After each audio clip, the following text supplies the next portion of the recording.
Halo semuanya, selamat datang di pembahasan kita kali ini. Pernah nggak sih pas lihat dinding beton bendungan yang raksasa itu, Anda mikir, apa sih yang sebenarnya terjadi di belakangnya? Nah, hari ini kita bakal mengubah konsep mekanika fluida yang kelihatannya rumit banget, jadi satu cerita seru tentang di mana air yang mengalir bisa jadi sumber energi yang luar biasa buat dunia kita.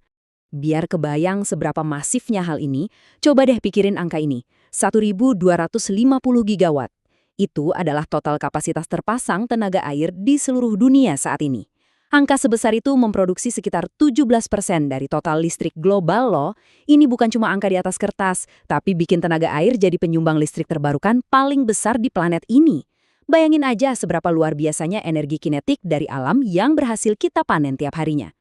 Oke, untuk sesi kali ini, peta perjalanan kita lumayan padat. Kita bakal mulai dari kekuatan air, terus membedah anatomi pembangkit, bahas turbin impuls dan turbin reaksi, mengulik sedikit soal kecepatan spesifik, sampai akhirnya melihat alternatif aliran sungai ya. Langsung aja kita masuk ke bagian pertama kita, kekuatan air dan bagaimana kita menjinakkan kekuatan alam. Nah, buat kasih lihat seberapa epiknya kekuatan ini, coba deh lihat Hoover Dam di Nevada. Skalanya benar-benar bikin merinding. Pembangkit raksasa ini pakai 17 turbin secara paralel yang sebagian besarnya identik. Kalau digabungin, total daya puncaknya bisa tembus 2000 megawatt. Yang bikin sistem paralel ini jenius adalah operator bisa santai aja matiin beberapa turbin pas permintaan listrik lagi turun atau lagi ada jadwal perbaikan tanpa harus mematikan seluruh sistem pembangkit. Keren banget kan? Dan tahu nggak, kita itu sebenarnya udah menangkap energi air sejak lama sekali. Perkembangannya gila-gilaan cepetnya. Kita berawal dari sekedar menyalakan beberapa bola lampu pakai turbin hidrolik 6 kilowatt di tahun 1882, lalu setahun kemudian udah bisa menyalakan kereta listrik di Irlandia Utara. Puncaknya, di tahun 1930-an, tenaga air ini sukses memasok 40% dari total listrik di Amerika Serikat. Ini bukti nyata betapa efisiennya kita merubah energi alam jadi tenaga siap pakai. Lanjut ke bagian kedua nih, anatomi pembangkit. Gimana sih persisnya rute perjalanan air di dalamnya? Jadi begini, pembangkit listrik tenaga air itu merancang perjalanan yang super teknis. Pertama, airnya ditabung dengan tenang di dalam reservoir atau bendungan yang menyimpannya sebagai energi potensial murni. Terus, airnya dijatuhkan lewat pipa raksasa yang namanya penstock. Di titik ini, energi potensial tadi langsung berubah drastis jadi aliran berkecepatan tinggi dengan tekanan luar biasa. Aliran inilah yang bakal menghantam atau memutar runner turbin untuk mengekstrak energinya. Dan terakhir, air nggak dibuang gitu aja ya. Air bakal melewati semacam pipa ekspansi yang disebut draft tube buat mengembalikan tekanan dan memperlambat lajunya sebelum dikembalikan ke sungai atau tail race. Nah, dari semua proses tadi, ada satu poin krusial yang namanya konsep head. Kalau di buku teks, net head itu perbedaan garis tingkat energi di hulu turbin dibandingkan sama pas keluar dari draft tube.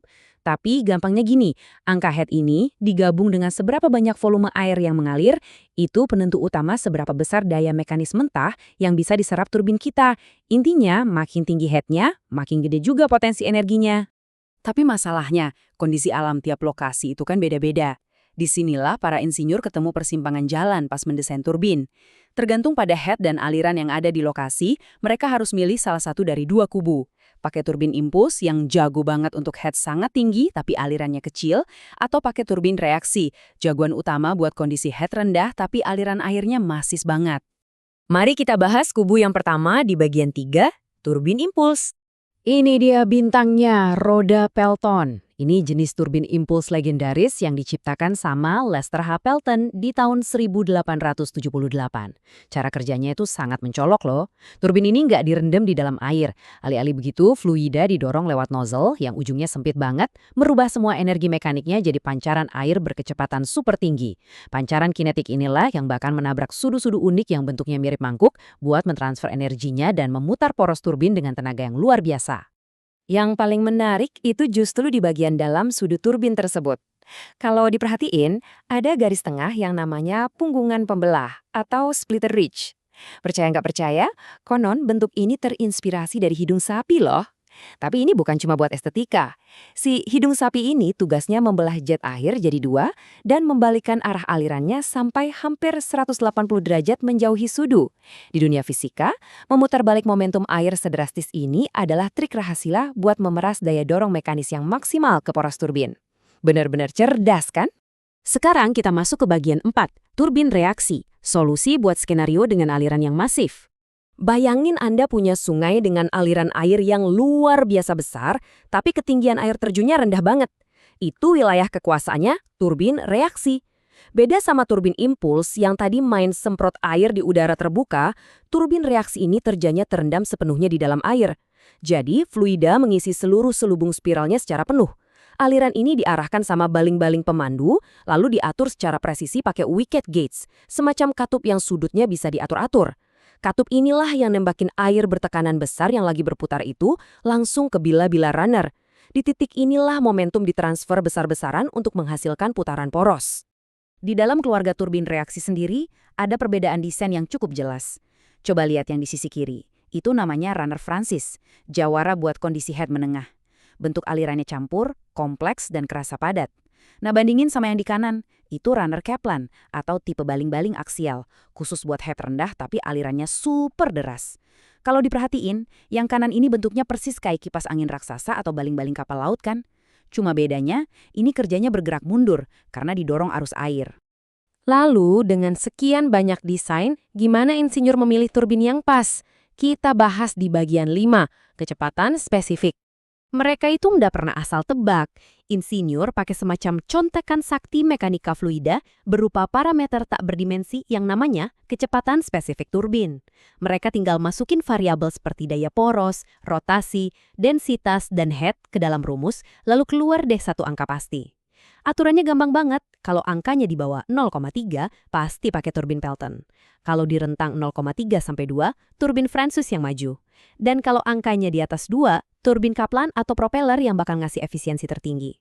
Semuanya sangat matematis dan nggak ada ruang buat menebak-nebak. Terakhir, di bagian 6, mari kita lihat opsi masa depan yang menghindari bendungan raksasa, yaitu pembangkit aliran sungai. Tipe ini juga sering disebut run-off river. Alih-alih bikin bendungan beton raksasa yang mengubah lanskap ekosistem sekitar, pembangkit tipe ini cuma mengalihkan sebagian arus sungai yang mengalir bebas ke dalam turbin, lalu membalikannya lagi. Kelihatannya ramah lingkungan banget ya, tapi ingat hukum fisika kita.